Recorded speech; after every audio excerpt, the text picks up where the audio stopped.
Well, when there is a medical issue, do you know when or who you should call 911 or 811? Many might call one, not the other, but for the last 2 years, there's been a shared response line to help people, and it has reached a milestone. Joining us now is Edith Friesen, HealthLink 811 manager. Good morning, Edith. Thank you so much for your time today.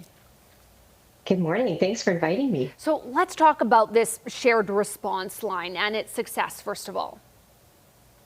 Fantastic, because as you mentioned, we've reached a milestone, and so we're delighted that we can report that more than 50,000 calls have been received by HealthLink through the EMS-811 shared response line since launching 2 years ago, which is helping to ensure Albertans receive the right care at the right place and the right time.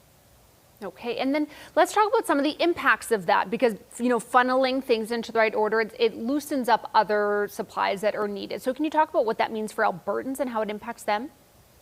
Absolutely. This program actually helps free up ambulances for life-threatening emergencies while still ensuring that those non-emergency callers are supported by qualified healthcare professionals at HealthLink who can provide specific care advice for the situation that's going on at the time. Okay, let's talk about, so if someone calls maybe 911, how does it work? Can you kind of walk us through the steps of what might happen and when then they should be calling 811 instead? Sure. 911 calls definitely for those emergencies like chest pain, difficulty breathing, major trauma, those types of things. We want people to call 911. But if you're not sure and you end up calling 911, we have some really qualified professionals that work for EMS that are going to use those international guidelines to determine if this is an emergency or not.